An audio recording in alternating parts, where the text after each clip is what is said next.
This morning, the Asian markets are up and about. In fact, markets like Hong Kong are up over 0.5%. The Nikkei market is also up over half a percent. So it looks like the start is going to be good for our markets as well. Our research team is here to give you the list of top 10 stocks as we head into trade this morning. Anuj, what are you looking at today? So, two large caps. First is Bajaj Finance. It's a stock which is well on its way to new highs. On Friday, there was some profit taking in last 15-20 minutes. That was a Friday factor. My sense is, that could get reversed. And RBL Bank has been interesting. It's made a fresh lifetime high. You buy lifetime high, especially if it's accompanied by very high delivery volume. So that's the second one to watch. Okay, yeah, that's pretty important. I think one good bank after the other is what FIs look like chasing. Nisha, the latest on Mindtree. Yes, thanks for that, Lata. Yes, L&T has fought back. So to foil Mindtree promoters' plans for a buyback, they are likely to announce the deal today, so that if a public announcement is made, it hinders any sort of capital structure change. So therefore, from an ordinary resolution, this will require a special resolution with 75% shareholders' approval and make it very difficult for Mindtree promoters to go ahead with a buyback. Okay, so that's a move and counter move, a checkmate happening there between the Mindtree promoters and L&T. Well, Rima, something more you wanted to add on this? Well, I just want to say that this will be the first hostile takeover in the history of Indian IT, and that's because people are usually the biggest asset in an IT company, and a hostile takeover can disturb the momentum of people and upset them. Subrata Bagchi, one of the founders of Mindtree, had tweeted over the weekend, and I'm just quoting him verbatim, "An imminent threat of a hostile takeover of Mindtree has made me resign from the government to be able to go save the company. I must protect the tree from the people who have arrived with bulldozers and saw chains to cut it down so that in its place they can build a shopping mall." He goes on to say that Mindtree has not been designed as an asset to be brought and sold. It's a national resource. It's got a unique culture that humanizes the idea of business. But basically, it tells you that this battle between the Mindtree founders and the promoters right now and L&T could get a bit ugly. But we should get clarity, towards the end of the day. The L&T board will be meeting today, and on Wednesday, you've got the Mindtree board meeting for a buyback. Okay, all right, Rima, Nisha, thanks a lot for giving us that update. Moving on, Lupin is in focus this morning. Ekta's here to tell us why. Hi, Ekta. Hi, morning. Well, more negative news, which is in fact coming for Lupin, because their Somerset facility, which is in New Jersey, has now been classified as an OAI, or official action indicated, which means that the chances of receiving a warning letter for that particular facility has increased. Now, remember that this is the second facility which has received an OAI status just in the last week. First was Mandideep, and hence there is a fear that maybe there could be a company-wide regulatory risk which Lupin might be facing, considering that Goa as well as Pithampur Unit 2 are already under warning letters since November of 2017. And you're watching out for Glenmark as well?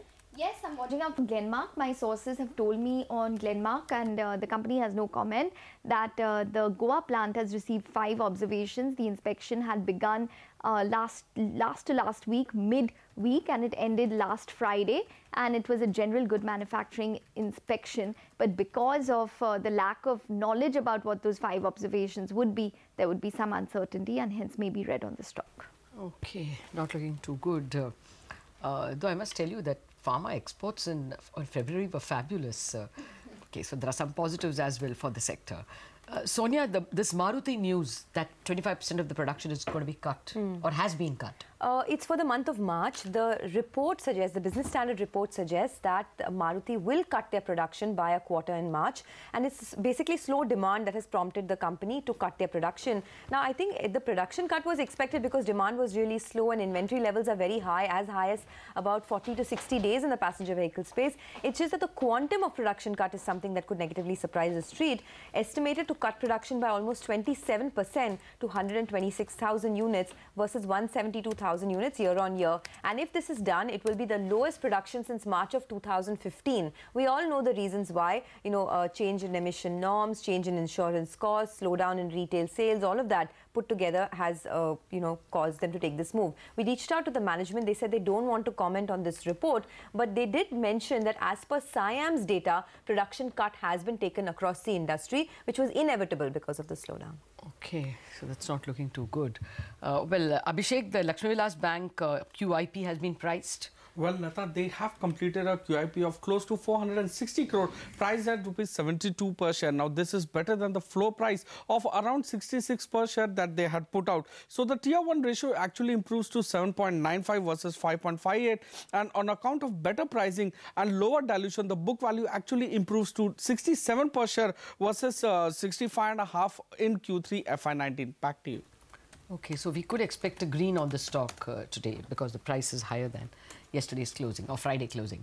Anu Sharma is joining us on the phone line to tell us the latest on Jet, and there is so much happening there. Right. So Jet Airways has suspended operations to and from Abu Dhabi, which is Etihad's base.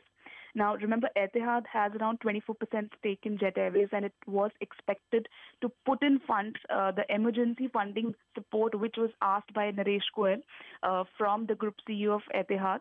The emergency funding support of 750 crore rupees was required, and Goyal had clearly told the group CEO of Etihad that non-receipt of that would probably lead to the grounding of the airline. Now, as of right now, over 50 planes of Jet Airways are inactive and they are out of the fleet. The pilot union has written a letter to the government and DGCA seeking their support in getting their delayed salaries. So the overall picture looks like Jet Airways needs money, and it has now showing signs of non-cooperation as to the deal with Etihad is concerned, and it wants the money right now. Back to you. No, point taken, Anu. It is clearly a tug of war between Etihad and Jet Airways now. So the shareholders themselves are having a tug of war. Their lenders will be in a bind as to how to take this forward. Anything more to add over there? Sonia, it does look very difficult for the deal to come through anytime soon. Well, yes, it does. You know, and there are a lot of other reports also indicating. Of course, this I did reach out to the management, and they said they're going to send a statement very shortly. They also, just verbatim quoting from what they did mention, these are temporary cancellations because of operational reasons. The cancellation of the Etihad flights is what they said. But apart from that, also reports indicating that you know, Interglobe has lured Jet Airways pilots with better compensation. Also, NIIF is yet to take a call on the investment into Jet Airways. That's a report coming in this morning on Business Standard. NIIF apparently has not approved a plan or initiated any due diligence. So it looks like from all sides, a deal may not be coming anytime soon. NIIF is the second stage. At first, you know, Etihad has to bring in the immediate money, and for that, I think they're demanding some conditions from Naresh Goyal, which he is not willing to relent on, and so the deal is stuck. It's not even gone up to the NIIF stage. Looking very, very difficult at this juncture. Nigel, Grasim has some fresh negatives. Well, that's right, Lada. Over the weekend on the BSE, they have given an announcement that the income tax, they have levied a penalty of around 5,800 crore rupees. That's the income tax order that they have put out there. The income tax says in their statement that they believe that Grasim had received shares of Aditya Birla Capital. That's post the demerger from Aditya Birla Nuvo. And they believe that this should attract DDT. Now, Grasim on their part, they say that the order is legally not tenable and they are taking action against this. So it should be a sentiment negative. The stock should open up in the red, but there's no money outflow. So we'll keep tracking this space. Okay, thanks a lot for that. Well, moving on to the NBFC space, or rather, you know, what's happening with the financials. Abhishek is here with us. He's going to talk about HDFC, GRU and Bandhan Bank. Abhishek? Well, the deal between Bandhan and GRU has got RBI's approval, Sonia. So, HDFC Limited has been told by RBI to hold around 9.9% stake in Bandhan Bank as against the share swap deal, which actually sees it holding around 14.96% post the share swap. So, HDFC Limited may look to sell down 5.06% once it gets the Bandhan Bank share. At current market price, this could fetch around 3,100 odd crores for HDFC Limited, while an overhang can be seen in Bandhan with respect to the sell down pressure. Back to you. Okay, thank you very much for that. I think HDFC and Bandhan could have a bit of a relief now since it's a done deal and RBI has approved the HDFC stake. Nupur, you're watching Dish TV. Yes, ma'am. There are the reports suggesting that the Bharti is in talk with the Dish TV to merge their DTH business, and the merged entity could command 61% of the DTH market share in India. Remember, the last year Reliance has acquired the stake in the Hathway and then also, but also the promoter owns 60% stake in Dish TV, while 82% is pledged. The promoter group, SL Group, is already in talks with the to sell their stake in the Z Z Entertainment. These are just reports we have not verified independently. But let's see what the stock opens in green today. But Bharti and Dish. Okay, thanks a lot for that. Well, moving on, Vodafone also on our radar this morning. Rima, why is that?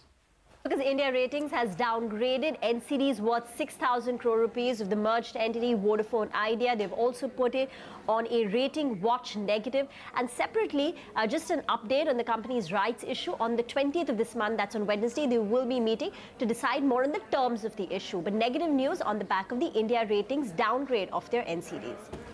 Okay, thanks for that. I said this before, the rupee is likely to have a very strong opening today and a very strong journey today, and that might be IT negative, infotech negative, and very positive for banks. So watch out the Nifty Bank again. Okay, Nifty Bank in focus, but also some more stocks in the news. Sonal is here to give us that list. Hi, Sonal. Morning. Good morning, Sonia. Well, I have a long list, starting with Jammu and Kashmir Bank. Well, the company has entered into a share purchase agreement with Oman India Joint Investment Fund for selling around 4.1 crore shares in PNB MetLife India Insurance Company. And the total consideration for this particular transaction is around 185 crore rupees. That stock will be in focus today. Moving on, some positive news coming in for Cadila as they have received US FDA approval for Valsartan tablets. So that is positive. And some other stocks will be in focus. The consumer durable goods, Blue Star and Voltas, because there are fresh reports which suggest that the centre is likely to hike import duty on consumer durables yet again, and this is after the recent hikes that had been taken, and this will be bad for the margins of these companies. However, these are just reports and we have not independently verified them.